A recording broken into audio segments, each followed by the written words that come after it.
Engaging, making the best action choices. When it comes to your real time, flow through, get it done work day, how do you decide what to do at any given point? I have said my simple answer is trust your heart or your spirit. Or if you're allergic to those kind of words, try this: your gut, seat of your pants, your liver, your intuition. Whatever works for you as a reference point that has you step back and access whatever you consider the source of your inner wisdom. If you have ever made thoughtful versus knee jerk and reactive choices, you will know what I mean. That doesn't mean you throw your life to the winds, unless, of course, it does. I actually went down that route myself with a vengeance at one point in my life, and I can attest that the lessons were valuable, if not necessarily necessary. As I have outlined previously, I have found three priority frameworks to be enormously helpful in the context of deciding actions. Number one, the four criteria model for choosing actions in the present moment. The threefold model for evaluating daily work. The six-level model for reviewing your own work. These happen to be shown in reverse hierarchical order, that is, the reverse of the typical strategic top-down perspective. In keeping with the nature of this methodology, I have found it useful to once again working from the bottom up, meaning I'll start with the most mundane levels. The four criteria model for choosing actions in the moment. Remember that you make your action choices based on the following four criteria in order. Context. At any point in time, the first thing to consider is what could you possibly do? Where you are with the tools you have. Do you have a phone? Do you have access to the person you need to talk with face to face about 3 agenda items? As I have said, it is often helpful to organize your action reminders by context. Calls, at home, at computer, errands, agenda, for staff meeting, and so on. Since context is the first criterion that comes into the play,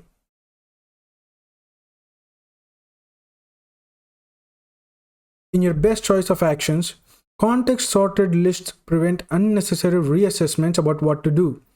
If you have a bunch of things to do on one to-do list, but you actually can't do many of them in the same context, you force yourself to continually keep reconsidering all of them.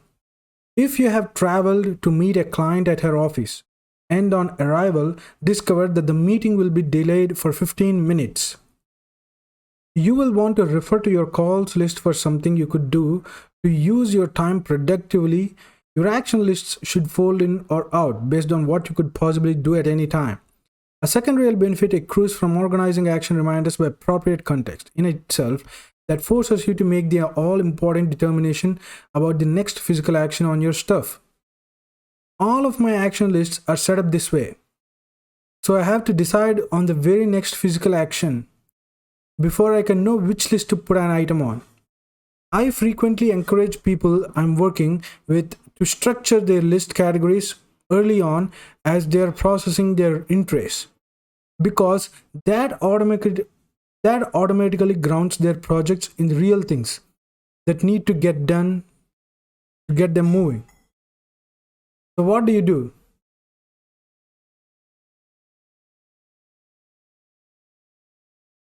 Create context sorting. Creative context sorting.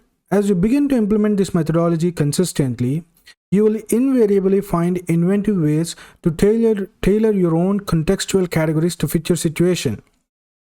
Though sorting by the tool or physical location required is most common, there are often other uniquely useful ways to filter your reminders. Before I go on a long trip, I will create before trip as a temporary category into which I will move everything from any of my action lists that must be handled before I leave. That becomes the only list I need to review until they're all done. At times, I have had many next actions that required me to be in creative writing mode. Though those actions were at computer, they required a different time and frame of mind than the rest of the things I needed to do at my laptop.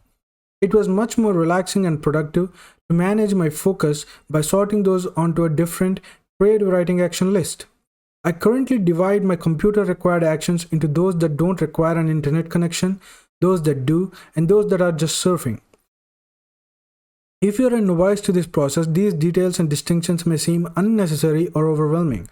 Just keep in mind that when you actually identify all the next actions you are committed to taking to fulfill your commitments in life and work, you will likely have many more than 100 to truly implement an effective external brain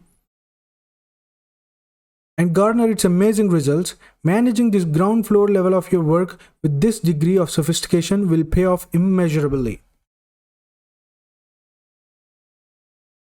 Time available. The second factor in choosing an action is how much time you have before you have to do something else. If your meeting is starting in 10 minutes, you will most likely select a different action to do right now than you would if the next couple of hours were clear. Obviously, it is good to know how much time you have at hand. A total life action reminder inventory will give you maximum information about what you need to do and will make it much easier to match your actions to the window you have. In other words, if you have 10 minutes before that next meeting, find a 10-minute thing to do. If your lists have only the big or important things on them, no item listed may be possible to handle in a 10-minute period. Especially if they are missing next action reminders. If you're going to have to do those shorter action things anyway, the most productive way to get them done is to utilize the little weird time windows that occur throughout the day.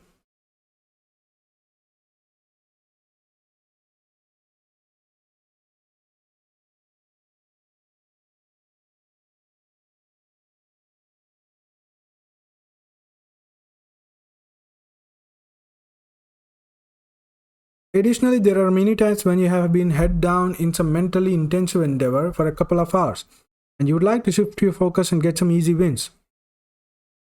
Then it's great to snack on your action list for some simple things to complete easily and quickly.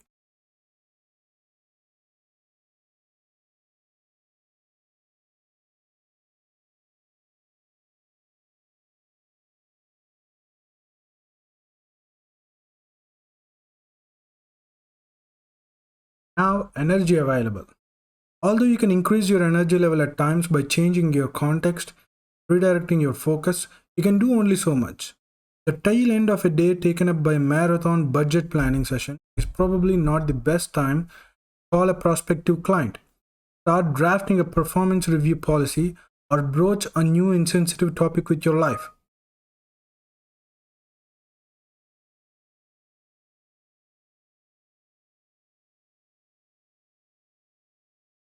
It might be better to call an airline to change a reservation, process some expense receipt, step out on your patio and watch the sunset, skim a trade journal, or just clean up a desk drawer.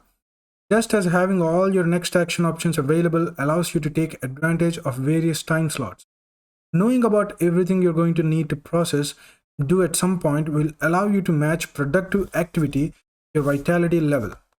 I recommend that you always keep an inventory of things that need to be done that require very little mental or creative horsepower.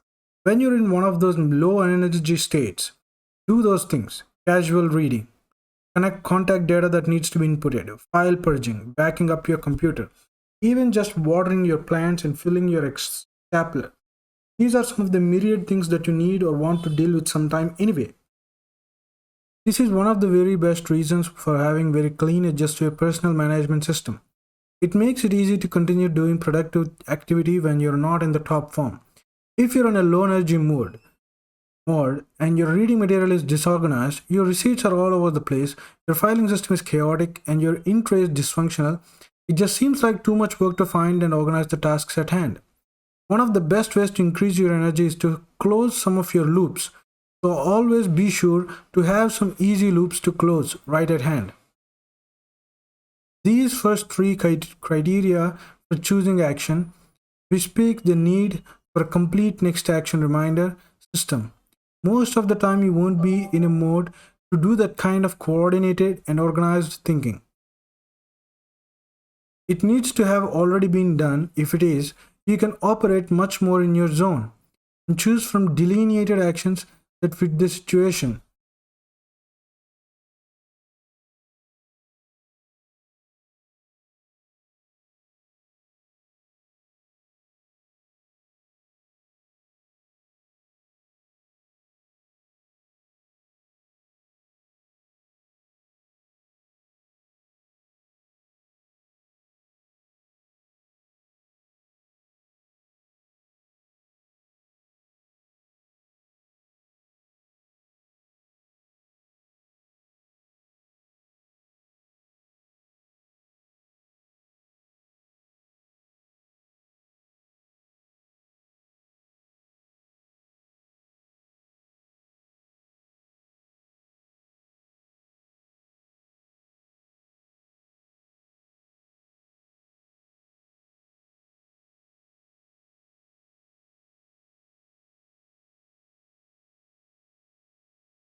These first three criteria for choosing action, context, time, and energy, bespeak the need for a complete next action reminder system. Much of the time, you won't be in a mode to do that kind of coordinated and organized thinking. It needs to have already been done. If it is, you can operate much more in your zone and choose from delineated actions that fit the situation. Priority. Given the context you are in and the time energy you have, the obvious next criterion for action choice is relative priority.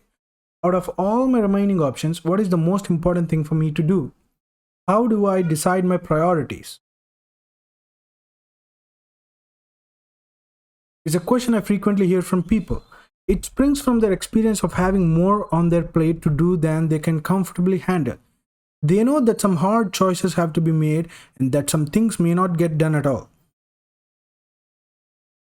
At the end of the day, in order to feel good about what you didn't get done, you must have made some conscious decisions about your accountabilities, goals, and values. That process invariably includes an often complex interplay with the goals, values, and directions of the organizations and significant people in your life. And with the importance of those relationships to you, this criterion is addressed by utilizing the six horizon commitment model I've described and will elaborate on shortly.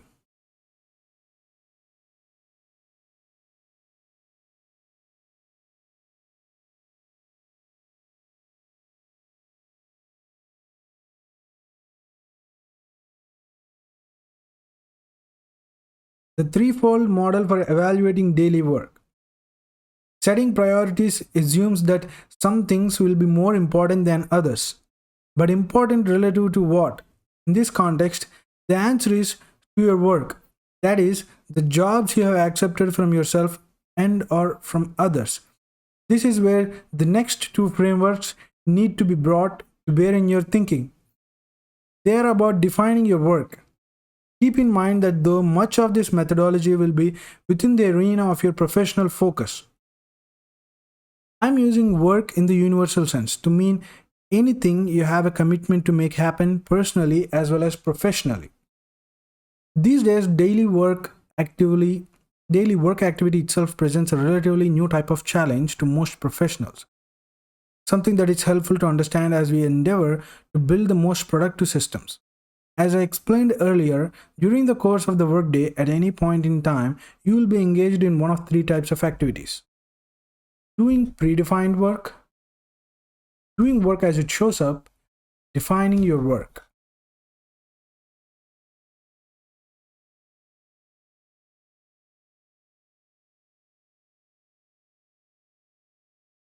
You may be doing things on your action lists, doing things as they come up, or processing incoming inputs to determine what work needs to be done with them then or later from your lists. This is common sense, but many people let themselves get sucked into the second activity, dealing with unplanned and unexpected things that show up much too easily and let the other two slide to their detriment. Let's say it's 10:26 a.m. on Monday and you're in your office. You've just ended a half-hour unexpected phone call with a prospective client. You have 3 pages of scribbled notes from the conversation. There is a meeting scheduled with your staff at 11, about half an hour from now. You were out late last night with your spouse's parents and are still a little frayed around the edges.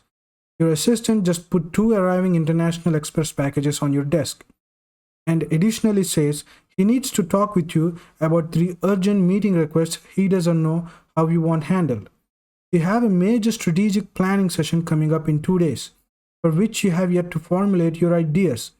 The oil indicator light in your car came on as you drove to work this morning, and your boss hinted as you passed her earlier in the hall that she would like your thoughts on the email she sent you last night before this afternoon's 3 o'clock meeting.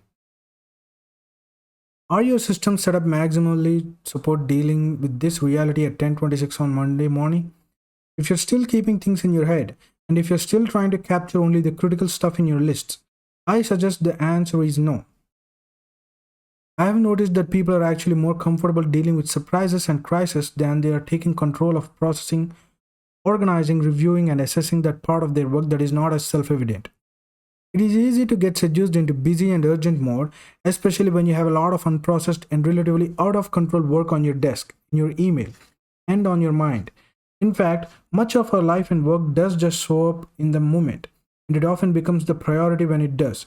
It is indeed true for most professionals that the nature of their job requires them to be instantly available to handle new work as it appears in many forms. For instance, you need to pay attention to your boss when he shows up and wants a few minutes of your time.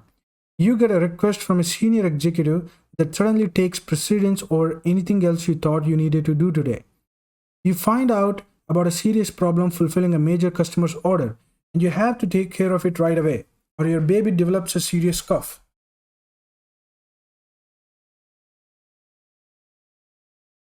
These are all understandable judgment calls, but the angst begins to mount when the other actions on your list are not reviewed and renegotiated by you or between you and everyone else. The constant sacrifices of not doing the work you have defined on your list can be tolerated only if you know what you're not doing. That requires regular processing of your in-tray and a consistent review of complete lists of all your predetermined work. If choosing to do work that just shows up instead of doing work you predefined is a conscious choice based on your best call, that is playing the game the most effective way you can. Most people, however, have major improvements to make in how they clarify, manage, and renegotiate their total inventory of projects and actions. If you let yourself get caught up in the urgency of the moment without feeling comfortable about what you're not dealing with,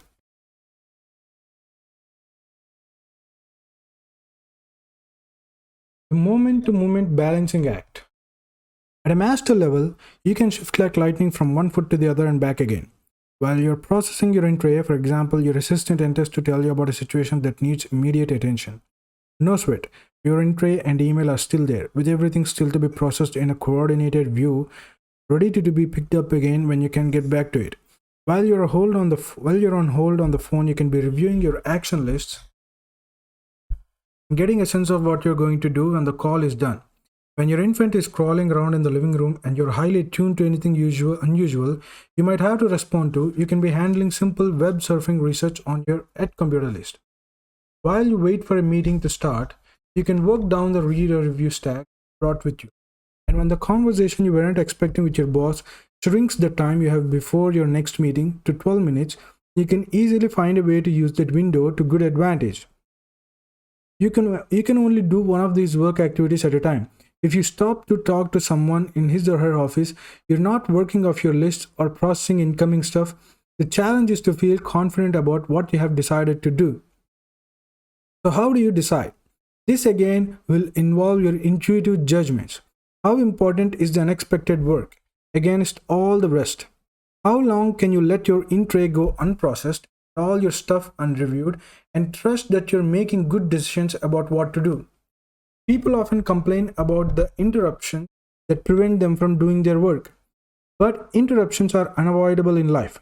When you become elegant at dispatching what is coming in and are organized enough to take advantage of weird time windows that show up, you can switch between one task and the other rapidly.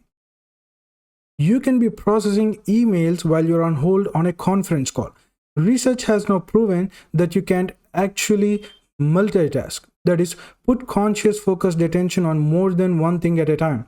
And if you're trying to, it denigrates your performance considerably. If your head is your only system for placeholding, you will experience an attempted multitasking internally, which is psychologically impossible and the source of much stress for many people. If you have established practices for parking still incomplete items midstream, however, your focus can shift cleanly from one to the next and back again, with the precision of a martial artist who appears to fight four people at once, but who, in reality, is simply rapidly shifting attention.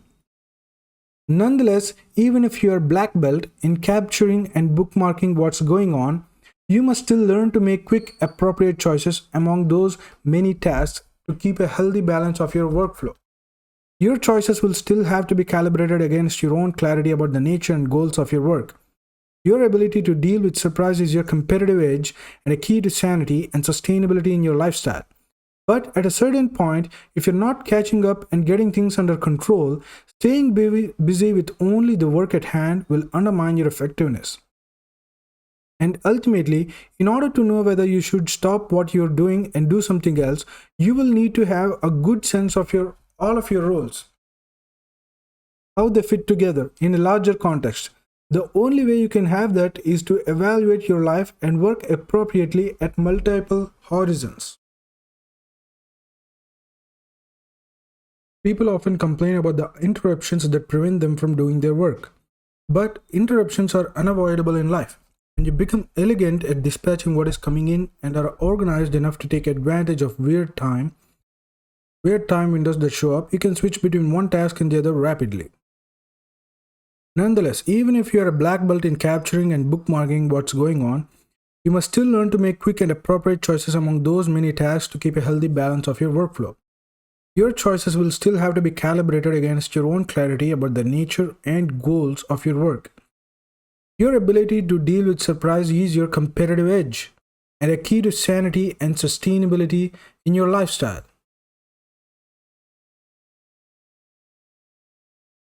But at a certain point, if you're not catching up and getting things under control, staying busy with only the work at hand will undermine your effectiveness. And ultimately, in order to know whether you should stop what you're doing and do something else, you will need to have a good sense of all your roles and how they fit together in a larger context. The only way you can have that is to evaluate your life and work appropriately at multiple horizons.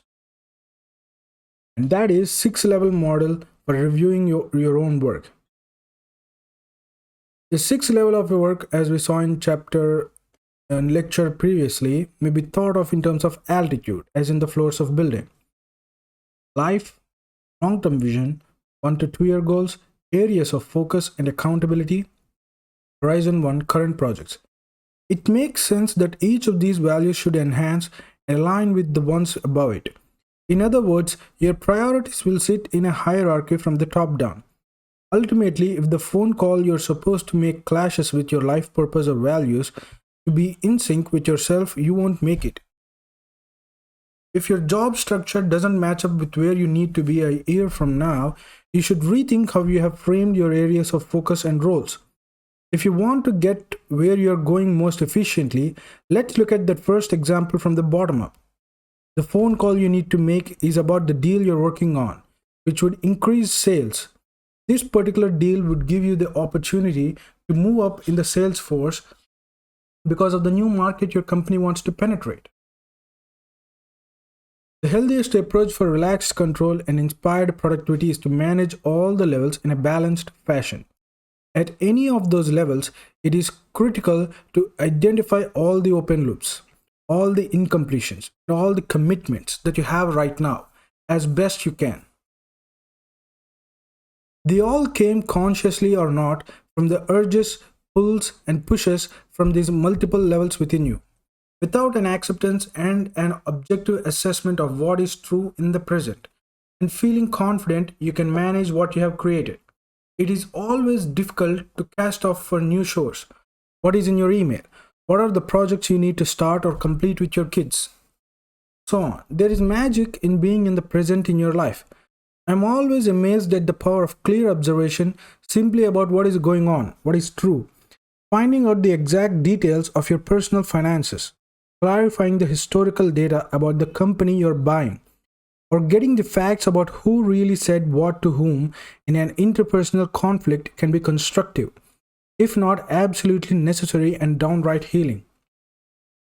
Getting things done and feeling good about it means being willing to recognize, acknowledge, and appropriately engage with all the things within the ecosystem of your consciousness.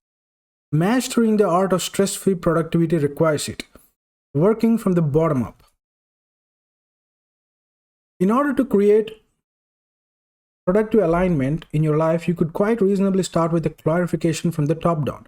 Decide why you're on the planet, figure out what kind of life and work and lifestyle would best allow you to fulfill that contract. What kind of job and personal relationships would support that direction? What key things would you need to put in place and make happen right now? And what could you do physically as soon as possible to kickstart each of those? In truth, You can approach your priorities from any level, at any time. I always have something that I could do constructively to enhance my awareness and focus on each level. I'm never lacking in more visions to elaborate, goals to reassess, projects to identify or create, or actions to decide on. The trick is to learn to pay attention to the ones you need to, at the appropriate time, to keep you clear and present with whatever you're doing.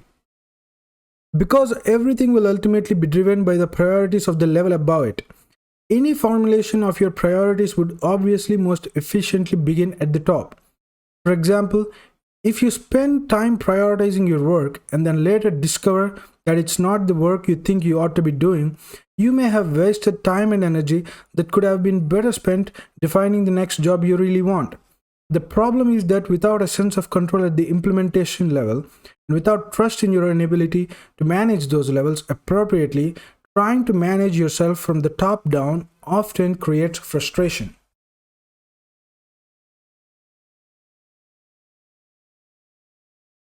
From a practical perspective, I suggest going from the bottom up instead. I have coached people from both directions, and in terms of lasting value, I can honestly say that getting someone in control of the details of his or her current physical world and then elevating the focus from there has never missed.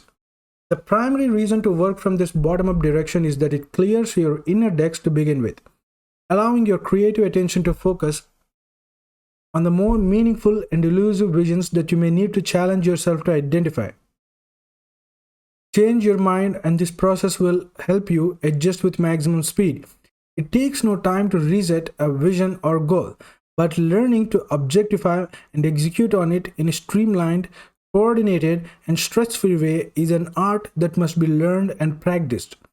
Knowing you have that ability will give you permission to play a bigger game. It's truly empowering. Once you handle what has your attention, it frees you up to notice what really has your attention, which, when you handle that, will allow you to see what really has your attention, and so on.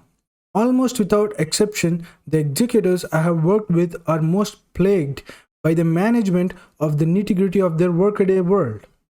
When they begin to get all that under control, their attention invariably turns to areas of focus and interest from a higher perspective. Family, career, and quality of life stuff. When you do, you will more effectively uncover and address what's really true and meaningful for you. While Horizon 5 is obviously the most important context within which to set priorities, experience has shown me that when we understand and implement all the levels of work in which we are engaged, especially the ground and Horizon 1 levels, we gain greater freedom and resources to do the bigger work that we're all about. Your boat is sinking, you really don't care in which direction it's pointed. Although a bottom-up approach is not a conceptual priority, from a practical perspective, it is a critical factor in achieving a balanced, productive, and comfortable life.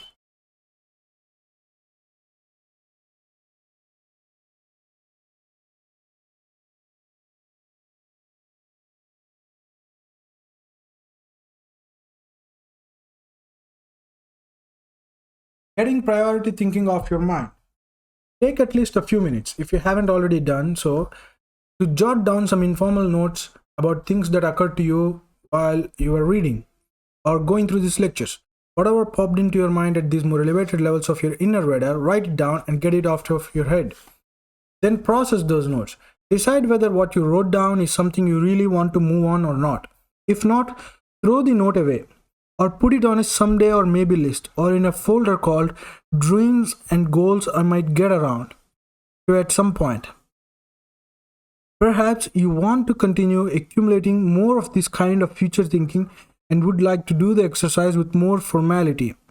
For example, by drafting a new business plan with your partners, designing and writing out your idea of a dream life with your spouse, creating a more specific career map for the next 3 years for yourself, or just getting a personal coach who can lead you through those discussions and thought processes. If so, put that outcome on your projects list and decide the next action, then do it. Hand it off to get done or put the action reminder on the appropriate list. With that done, you may want to turn your focus to developmental thinking about specific projects that have been identified but not fleshed out as fully as you would like. You will want to ensure that you are set up for that kind of vertical processing. With that in mind, let's get to the part of getting projects under your control. Thank you very much, guys.